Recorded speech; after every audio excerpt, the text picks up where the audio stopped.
In this video, we're going to talk about 3 essential components that you need to think about when you are strength training for osteoporosis.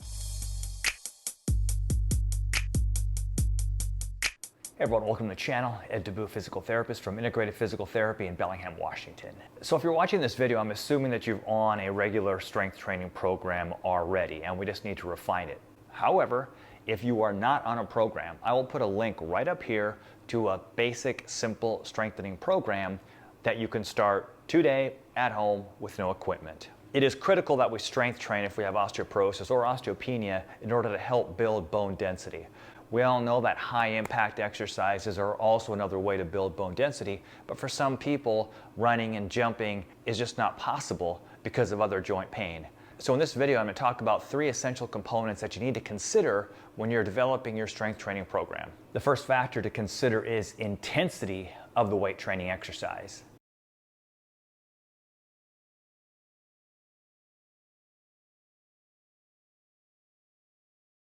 When I ask clients about when they weight train, they'll tell me, well, sometimes I just kind of fit it in at the end of the day while I'm petting the dog or I'm reading a book. Or they'll tell me, I'll do it in the morning as I'm drinking coffee. I'll do a few repetitions here and there. And that just is not going to work.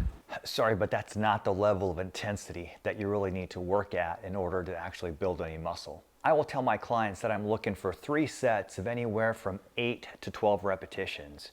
And that's not the same thing as doing 1 set of 30 and getting them all cranked out. The idea is that after you get to those last few reps, whether it's 8, 9, 10, they really need to be challenging. If you can do all 30 without resting, you're not using enough weight. Remember, the goal is to use as much weight as you can safely for yourself. So intensity has to be high. The last few repetitions of every set need to be difficult, slightly face cringing, not painful, but you really need to be working hard. The next factor to consider in designing your weight training program is the frequency.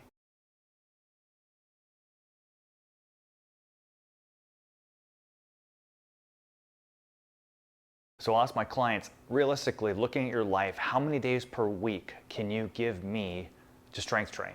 Now, strength training is a continuum, right? Just like most things, the more you put into it, the more you get out. So if you're only willing to work out once a week, the gains are going to be minimal versus 3 to 4 times a week. However, the good thing is that even if you can give me once a week of high intensity exercise, you're going to start to make some strength gains. I'll put another video link up here that talks about another simple exercise routine that you can do once a week. The key is, if you're working out once a week, you have to give me 4 sets of each exercise. 1 pushing, 1 pulling, and then some sort of leg press or squat type of exercise. So we've kind of worked the major muscles of our body.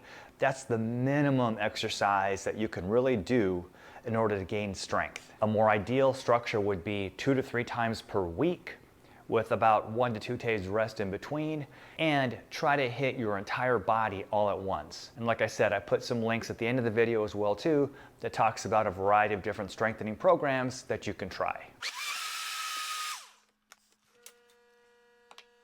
Now it brings us to the third factor, protein. Are you getting enough protein in your diet?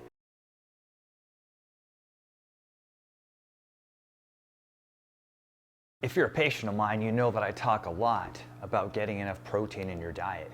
And the reason is that we're doing all this good work, we're breaking down the muscle with high intensity, we've got our frequency up, and then we're not giving the muscles the substrate, or we're not giving it the essential amino acids that it needs to come back stronger. So how much protein do you really need? I recommend getting 1.6 grams per kilogram of body weight. So for example, if someone weighs about 120 pounds, that's roughly 87 grams of protein per day. For a lot of my clients, that's hard to get. So what I recommend is getting a good quality whey protein supplement. So in 1 scoop of protein, you might get 30 grams. One of the things that we all need to worry about, whether we have osteopenia or osteoporosis or not, is something called sarcopenia, which is basically a softening of the muscle.